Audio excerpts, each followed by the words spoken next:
कितने घर ऐसे हैं जिन घरों में भाई बहन में आना जाना बंद हो गया है।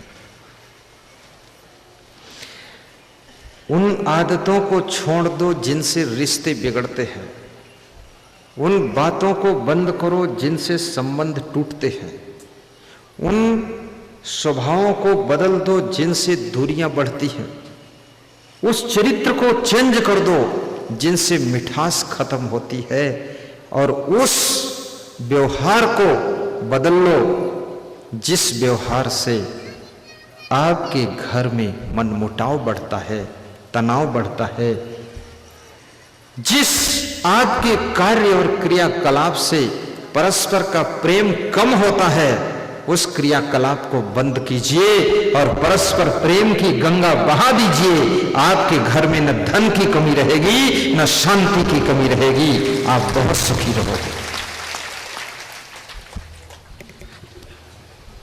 ऋषि मुनि कहते हैं कि अपने घर में प्रेम की गंगा बहाओ। सबसे पहले माता पिता से प्रेम करो, दादा दादी से प्रेम करो, पत्नी और पति के बीच में प्रेम रखो, भाई भाई में प्रेम। प्रेम कैसे होगा? प्रेम त्याग मांगता है। अगर राम के अंदर त्याग न होता तो भरत के प्रति प्रेम नहीं रह जाता। लक्ष्मण के अंदर राजमहल के सुखों का त्याग करने की क्षमता न होती तो राम के प्रेम को कैसे निभा पाते?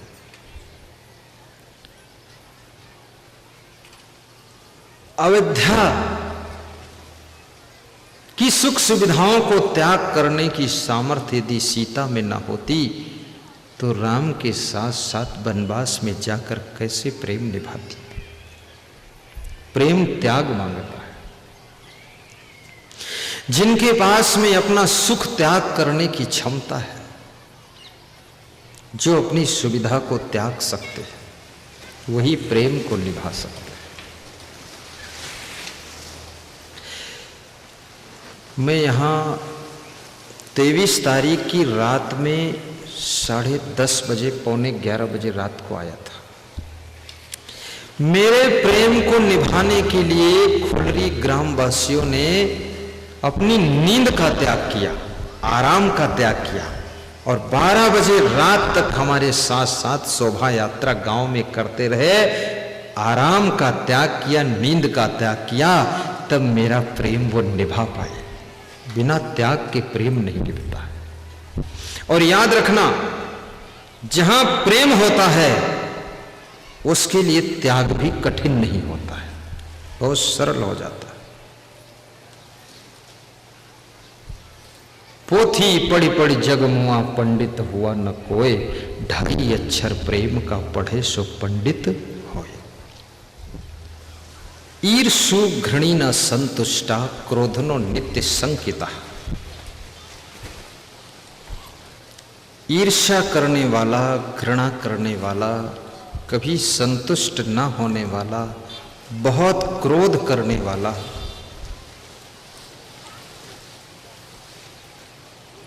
सबके ऊपर शंका करने वाला, किसी के ऊपर विश्वास न करने वाला, दूसरों की कमाई पर जिंदगी जीने वाला, खुद काम न करने वाला, ये 6 प्रकार के लोग बिना कारण के दुखी रहा करते हैं। विदुर जी कहते हैं, सुख चाहते हो तो सहनशीलता भी बढ़ाओ, स्वभाव को सुधारो। और स्वभाव एक ऐसी चीज है जो परिवर्तन किया जा सकता है। इसको जितना बिगाड़ो बिगड़ जाएगा स्वभाव, और जितना सुधारो सुधर जाएगा, बदल जाएगा। अगर आप अपने स्वभाव का आत्मावलोकन कीजिए और आपके अंदर संकल्प हो जाए कि मेरा स्वभाव मुझको चेंज करना है, मुझे बार बार गुस्सा क्यों आती है, चिड़चिड़ा स्वभाव क्यों हो गया। आपका स्वभाव यदि चिड़चिड़ा होता जा रहा है, नींद कम आ रही है, आप सामान भूल जाते हैं, आपको कुछ याद नहीं रहता है, बच्चों के नाम भी भूलने लग गए हैं, आपकी मेमोरी कमजोर हो गई है, सबके हंसने पर भी हंसी नहीं आती है, तो समझ लेना आप टेंशन में चल रहे हैं, तनाव में चल रहे हैं। और टेंशन में रहने से भी इस दुनिया में कोई आपको लाभ नहीं होगा, क्योंकि दुनिया के झमेले हरगिज कम न होंगे। अफसोस बस यही है, एक रोज हम न होंगे, एक रोज हम न होंगे। ये झमेले कम होने वाले नहीं हैं। भाई का झमेला खत्म हो जाएगा तो बहन का झमेला शुरू हो जाएगा, और बहन का झमेला खत्म होगा तो पिताजी का झमेला शुरू हो जाएगा, और पिताजी का झमेला खत्म होगा तो ससुराल वालों का झमेला शुरू हो जाएगा। उस झमेला से छुटकारा पाओगे तो पड़ोसी का झमेला स्टार्ट हो जाएगा। जिंदगी में 2 दिन केवल मेला लगता है और बाकी जिंदगी भर झमेला लगता है। एक दिन तब मेला लगता है जब तुम्हारा विवाह होता है, दूसरे दिन तब मेला लगता है जब तुम्हारी मृत्यु होती, तुम्हें दफन करने लोग जाते हैं, और बाकी जिंदगी भर क्या लगता है, सब झमेला लगता है, फिर मेला नहीं लगता है। अरे मन, ये 2 दिन का मेला रहेगा, न कायम जगत का झमेला रहेगा। इस संसार के झमेला में पड़ करके अपने स्वभाव को चिड़चिड़ा मत बनाइए, स्वभाव को मत बिगाड़िए, अपनी खुशियों को मत खोइए। कभी बेटे की टेंशन में, कभी बेटी की चिंता में, कभी बहू के असमंजस में, कभी बिजनेस के तनाव में पड़ करके तुम अपनी खुशियां खो देते हो।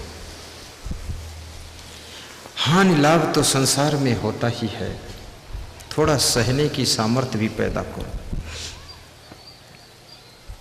घर घर में प्रेम की जरूरत है, दयालु दिल बनो और दानी हृदय बनाओ।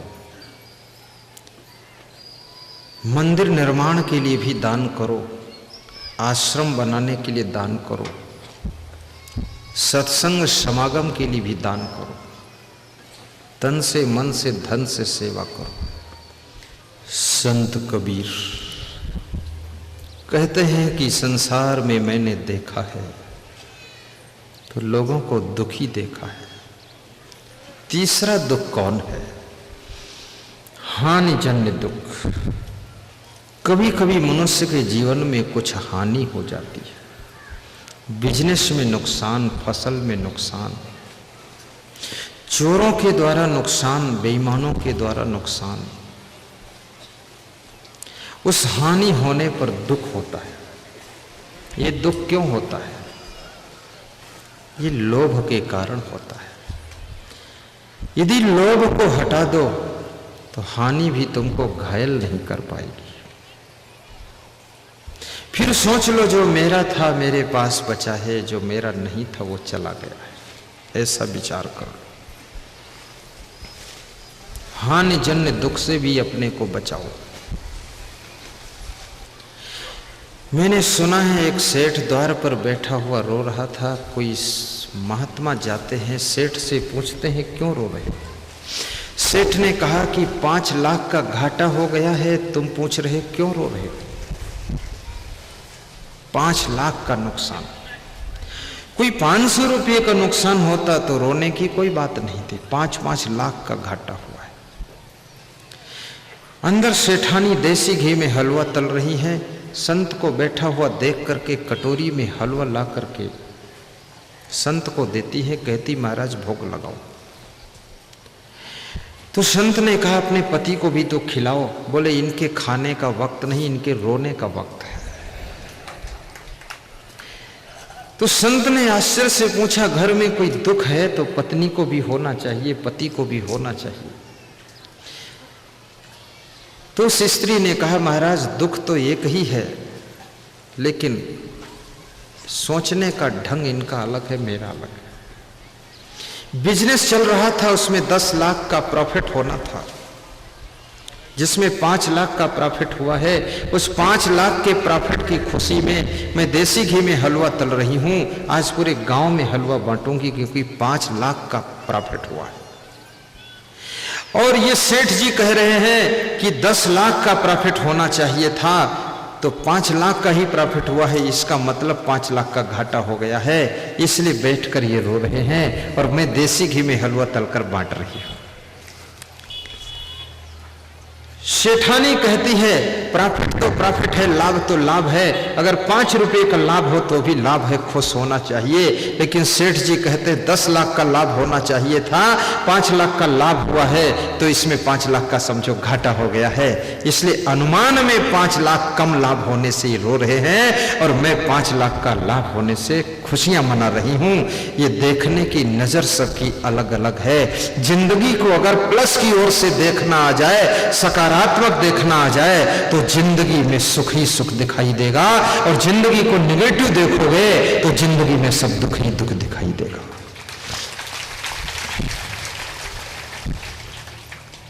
आधा गिलास पानी रखा हुआ है, एक आदमी कहता आधा गिलास भरा पानी है, दूसरा कहता आधा गिलास खाली पानी है। बात दोनों की सत्य है, लेकिन एक आदमी भरे की ओर से देख रहा है, दूसरा खाली की ओर से देख रहा है। याद रखना तुम्हारी जिंदगी भी एक गिलास है, इस गिलास को भरे की ओर से देखोगे तो खुशियों से भर जाओगे, अगर जिंदगी के गिलास को खाली की ओर से देखोगे तो दुख से भर जाओगे, इसलिए भरे की ओर से देखना। हानि जन्य दुख, इसको भी दूर किया जा सकता है। और चौथा दुख है अपमान जन्य दुख। कभी कभी आपका कोई अपमान कर देता है। अपमान जन्य दुख किसको होता है? अभिमान के कारण अपमान का दुख होता है। जिसको अभिमान नहीं है उसका अपमान भी कैसे करोगे? जैसे आपके द्वार पर भिखारी आता है, भीख मांगता है, कोई भीख दे देता है, कोई सीख दे देता है, कोई डांट देता है, कोई गाली भी दे देता है, वो हंसता हुआ चला जाता है, फिर दूसरे दिन आ जाता है। क्यों? क्योंकि भिखारी के पास में अब अभिमान नहीं बचा है, और अहंकार भीख मांगने से भी रोकता है। और कभी कभी मांगना भी चाहिए, मांगने से भी आपको पता चलेगा कि हमारा क्या प्रभाव है। मांग कर देखो तो। कभी कभी मित्रों से भी सहयोग मांगिए, कभी कभी रिश्तेदारों से भी सहयोग मांगिए, कम से कम पता तो चले कि सहयोग देने लायक हैं कि केवल चाय पीने लायक है। उनकी कम से कम ट्राई तो कर लो।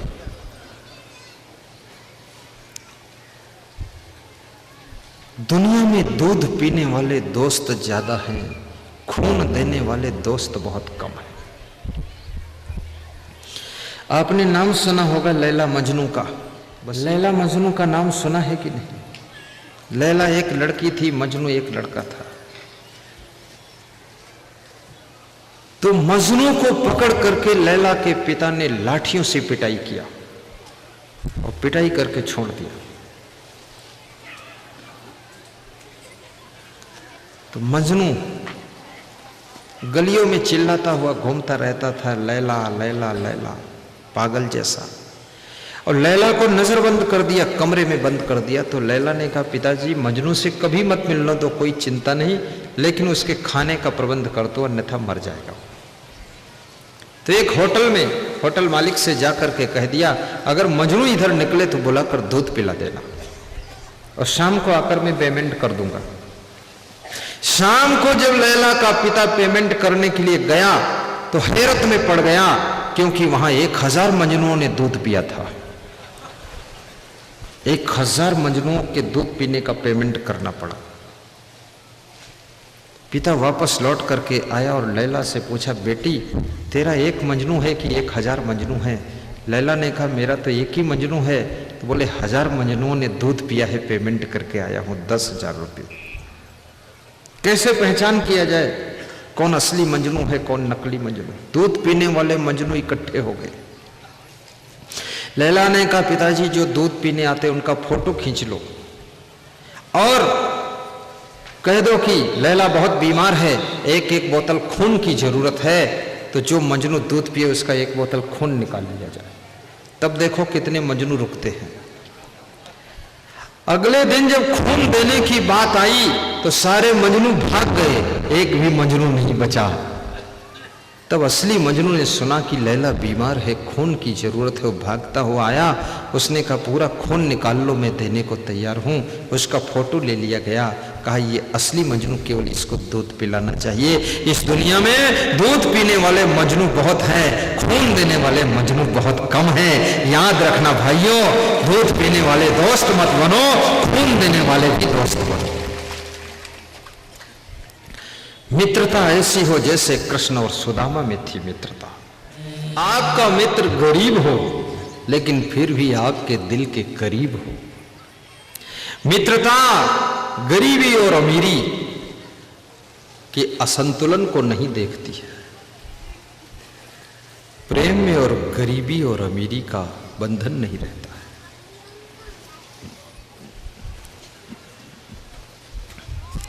प्रीति हो, सच्ची हो, तो ये चौथा दुख अपमान जन्य दुख है। जिसके अंदर सम्मान की चाह नहीं है उसका अपमान कैसे करो। हनुमान जी का नाम क्यों प्रसिद्ध है, हनुमान नाम क्यों पड़ा? बजरंगबली भी नाम है उनका, महावीर भी नाम है, हनुमान भी नाम है, लेकिन हनुमान नाम क्यों पड़ा? जो मान, सम्मान, अभिमान, अपमान को हनन कर दे उसका नाम हनुमान है। हनुमान जी ने इतनी बड़ी बड़ी सेवाएं राम जी की किया, द्रोणागिर पहाड़ लाए, लंका गए, लेकिन कभी भी भगवान श्री राम को अभिमान नहीं दिखाया कि मैंने बहुत कुछ किया है। सेवा करने के बाद यदि अभिमान आ जाए तो कहते हैं सेवा का पुण्य क्षीण हो जाता है। इसलिए सेवा भी हो लेकिन नम्रता बनी रहे। हनुमान मान, अपमान, अभिमान, सम्मान जिसको प्रभावित न करे वही हनुमान है। तो अपमान जन्य दुख, सम्मान की चाह को खत्म कर दो, फिर तुम्हारा अपमान कोई नहीं कर पाएगा। नम्रता बनाइए, सरल स्वभाव बनाइए, अपने घर को स्वर्ग बनाइए। आपका जीवन मंगलमय हो, सेवा में रुचि पैदा कीजिए। केवल स्वार्थ के लिए नहीं, परमार्थ के लिए भी जियो, धर्मार्थ के लिए भी जियो। बुजुर्गों का सम्मान करिए।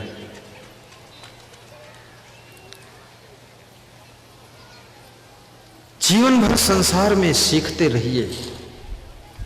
संसार शिक्षा शास्त्र है, जहां से कुछ ज्ञान मिले सीख लीजिए।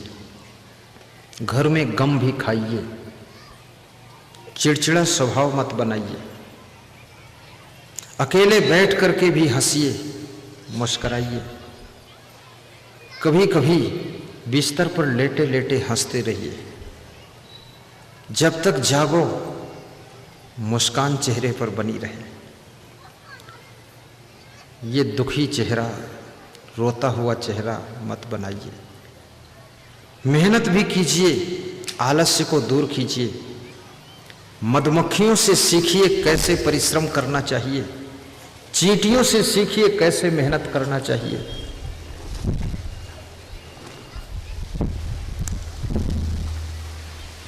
शांति बनाकर रहिए, सत्संग अधिक से अधिक सुनिए, धार्मिक कार्यों में अधिक से अधिक दान कीजिए। दारू मत पीजिए, धर्म की रक्षा के लिए समय दीजिए। संत गुरु की सेवा कीजिए। आपकी प्रसन्नता सदैव बनी रहे, आपके घर में आनंद रहे, ऐसी मैं शुभकामना करता हूं। तो संत कबीर से किसी ने प्रश्न पूछा है, किसी भक्त ने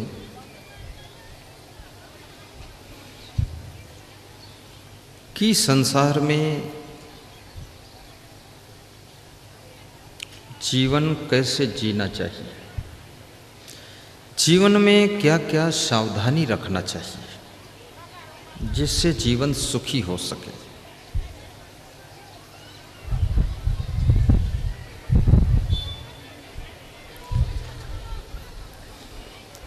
कबीर साहब कहते हैं,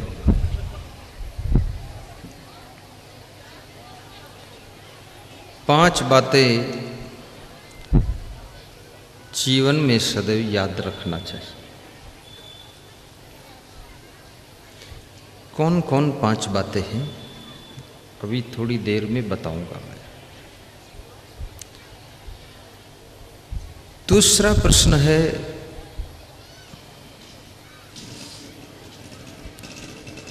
महात्मा विदुर से महाराजा धीराज धृतराष्ट्र पूछ रहे हैं कि वह कौन से लोग हैं जिनके घर में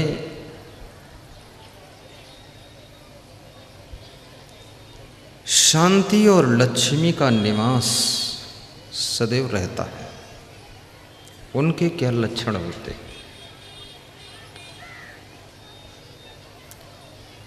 अधिकतर लोगों के घरों में लक्ष्मी तो है पर शांति नहीं है। मैं गुजरात में जाता हूँ तो वहाँ के भक्त लोग कहते हैं शांति दीजिए, तो मैंने कहा लक्ष्मी का वो तो बहुत है पर शांति नहीं। धन तो है लेकिन मन में शांति नहीं। और कितने लोग धन में शांति ढूंढ रहे हैं। धन में शांति नहीं मिल सकती है, ना पद में शांति मिल सकती है। बहुत बड़ा पद मिल जाए तो डायबिटीज की बीमारी मिल सकती है, शांति नहीं। पद भी हो, धन भी हो, अधिकार भी हो और शांति भी हो, ऐसी कुछ कला ढूंढी जाए। टेंशन मुक्त प्रबंधन। तो विदुर जी कहते हैं,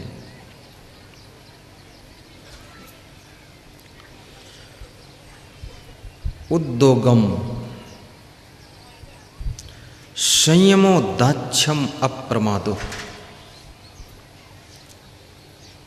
धृति अस्मृति समिच्छा शुभारंभो विद्धि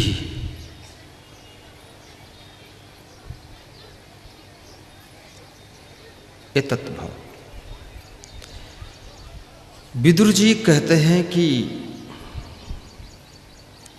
जो व्यक्ति उद्योग करता है अर्थात आलस्य नहीं करता है, कुछ कर्म करता है, उसके घर में लक्ष्मी का निवास होगा, उसके लक्ष्य पूरे होंगे। उद्योगम संयमो, और जिसके पास में संयम है, जो अपने आप को बस में रखता है, नियंत्रण की शक्ति है, कंट्रोल करने की सामर्थ्य है। और याद रखना, सिंह को बस में करना आसान है, हाथी को कंट्रोल करना आसान है, गधे को कंट्रोल करना आसान है, गधा भी कंट्रोल में हो जाएगा। पर ये मनुष्य का मन इतना बड़ा गधा है कि ये कंट्रोल होना बहुत कठिन है। और जिसका मन कंट्रोल नहीं है, इंद्रियां बस में नहीं है, उसको शांति नहीं मिल सकती। वो चाहे गरीब हो, चाहे अमीर हो, चाहे शहर में रहता हो। रावण के पास में क्या धन की कमी थी? सोने की लंका थी। अभी तक हमारे भारतवर्ष में बहुत से लोग धनवान हैं, धनवानों की लिस्ट बनती है, उसमें कुछ लोगों के नाम आते हैं, लेकिन उन धनवानों के पास में भी सोने का भवन नहीं है। हाँ, थोड़ा थोड़ा कोई सोना दरवाजे में लगा दिया है 2 तोला, या कुछ सोना गले में जंजीर बनाकर पहना है, कुछ सोना नाक में पहना है, कोई कान में पहना है, लेकिन सोने का भवन। अभी तक इतिहास का प्रमाण है कि 2 लोगों के पास में सोने का भवन था। एक तो रावण के पास और दूसरे कृष्ण भगवान के पास। देखिए, सोने के भवन में रहना बुरा नहीं है। कृष्ण के पास जो सोने का भवन है उसका नाम द्वारिका है, और रावण के पास में जो सोने का भवन है उसका नाम लंका है। तो नाम भी रखना कोई बुरा नहीं है, लंका कोई खराब चीज नहीं है। लेकिन सोने के भवन में यदि तुम कृष्ण जैसी भक्ति करते हो, कृष्ण जैसी सेवा करते हो, कृष्ण जैसी समझदारी से कार्य करते हो, तो सोने के भवन में भी सुख है। अगर रावण जैसी गलतियां करते हो तो सोने के भवन में भी तुम सो नहीं पाओगे, सोना हराम हो जाएगा।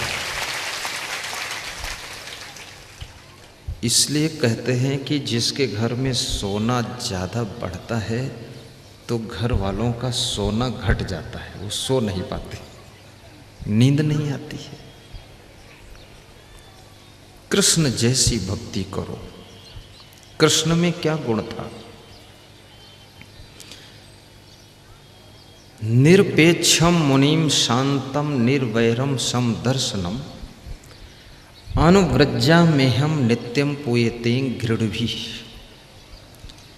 श्री कृष्ण के मित्रों ने एक बार पूछा कि आप तो भगवान हो, महान हो, दुनिया आपकी वंदना करती है, फिर भी तुम संतों के पीछे पीछे क्यों घूमते रहते हो? क्या जरूरत है? तो श्री कृष्ण कहते हैं कि निरपेक्षम मुनिम शांतम निर्वैरम समदर्शनम अनुव्रज्जा में हम नित्यम पूयते घृणभि। संतों के पीछे पीछे मैं इसलिए घूमता हूँ कि उनके चरणों की धूल मेरे ऊपर पड़ जाएगी तो मैं भी पवित्र हो जाऊंगा, धन्य हो जाऊंगा, क्योंकि भगवान भी संत की कृपा से ही महान बनता है। जिस समय भगवान श्री राम का वनवास हुआ तो वनवास में 2 बातें हैं। राज तिलक की सूचना मिली महाराज श्री राम को, तो भी वे सम थे। सम मतलब न खुश न दुख। और जब दूसरी सूचना मिली वनवास की तो भी न खुश न दुख। कुछ लोग ऐसे होते हैं, चुनाव जीत जाएं और चुनाव हार जाए, दोनों बराबर है। चुनाव जीत गए तो भी चाय पिएंगे और हार गए तो भी चाय पिएंगे। ऐसा नहीं बेहोश पड़े। आपको दुख भी दुखी ना कर पाए और सुख भी विचलित न कर पाए, ये बहुत बड़ी साधना है। दुख में दुखी ना हो। आपके पास में दुख आएगा नहीं ऐसी बात नहीं है, आएगा। दुख तो संतों के पास भी आता है। दुख सुख या संसार में सब काहू को होए, ज्ञानी काटे ज्ञान से मूर्ख काटे रोए। ज्ञानी ज्ञान से काट देता है, मूर्ख रो रो कर काटता है।